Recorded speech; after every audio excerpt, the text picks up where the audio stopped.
Student, আজকে আমি তোমাদের জীবন বিজ্ঞানের প্রশ্ন বিচিত্রার 219 আর 220 পেজ সমাধান করব। চলো শুরু করা যাক।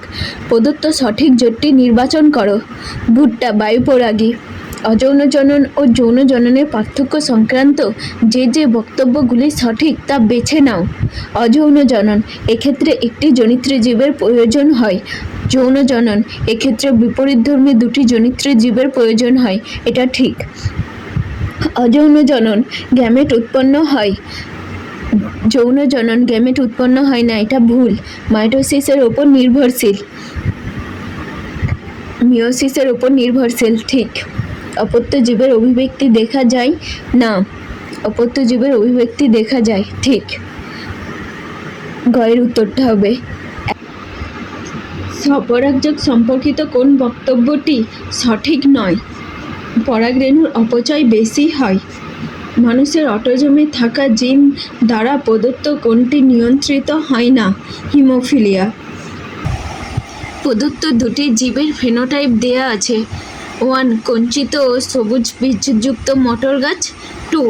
গোল ও সবুজ বীজযুক্ত মটর গাছ। এই দুটি জীবের সম্ভাব্য জেনোটাইপ কি হতে পারে তা নির্ধারণ করো। 1. Small R small Y. 2.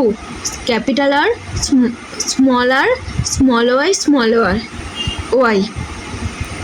Capital A, capital B genotype যুক্ত জীব থেকে কত ধরনের গ্যামেট উৎপন্ন হবে তা লেখো। 2 ধরনের হবে, কারণ এখানে একটাই অ্যালেলিক জিন আছে। 2^2 হলে 2ই হবে, 2 ধরনের।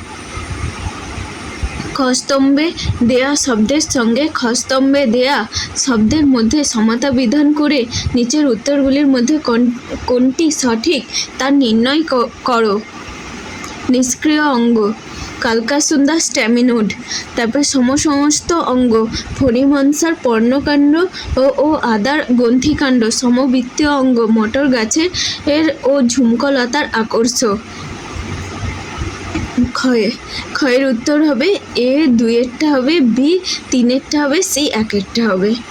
বিজ্ঞানী উরে ও মিলার জীবনের রাসায়নিক উৎপত্তির ব্যাখ্যার জন্য যে পরীক্ষা করেছিলেন তাতে মিথেন, অ্যামোনিয়া ও হাইড্রোজেন গ্যাসের মিশ্রণের অনুপাত হল 2:1:2। প্রদত্ত কোনটি আন্তঃপ্রজাতি সংগ্রামকে নির্দেশ করে তা শনাক্ত করো। হরিণ শিকারের জন্য একটি জঙ্গলের বাঘ ও হায়নার মধ্যে সংগ্রাম। কোনো ফুলের পরাগরেণু যখন সেই উদ্ভিদেরই অন্য কোনো ফুলের গর্ভমুণ্ডে পড়ে তখন তাকে গেইটেনোগ্যামি বলে। মেরিচিপ্পাস ঘোড়ার অগ্রপদের আঙুলের সংখ্যা হলো 3টি। মটর ফুল একলিঙ্গ হওয়ায় মটর গাছের স্বপরাগযোগ ও ইতর পরাগযোগ 2ই ঘটানো যায়। এখানে একলিঙ্গ বলেছে, মটর গাছ সবসময় উভলিঙ্গ হয়, তাই এটা মিথ্যা। কোষীয় বিভাজন দশায় অপত্য কোষগুলো নানাভাবে পরিবর্তিত ও রূপান্তরিত হয়ে কলা ও কলাতন্ত্র গঠন করে। পরিবর্তিত ও রূপান্তরিত নয়, বিভাজিত হয়ে কলা ও কলাতন্ত্র গঠন করে, এটাও মিথ্যা। ডিম্বাণু 22A+X। পায়রার পেকটিন হচ্ছে পায়রার একটা আয়ের ইম্পর্ট্যান্ট স্ট্রাকচার। অসম্পূর্ণ প্রকটতা, মেন্ডেলের প্রথম সূত্রের ব্যতিক্রম। পাথরকুচি পত্রজ মুকুল, কচুরিপানা খর্বধাবক। মেরুদণ্ডী প্রাণীর ভ্রূণের তুলনামূলক আলোচনা থেকে কোন তত্ত্বে পৌঁছানো যায়? ব্যক্তিজনই জীবজনীকে পুনরাবৃত্তি করে।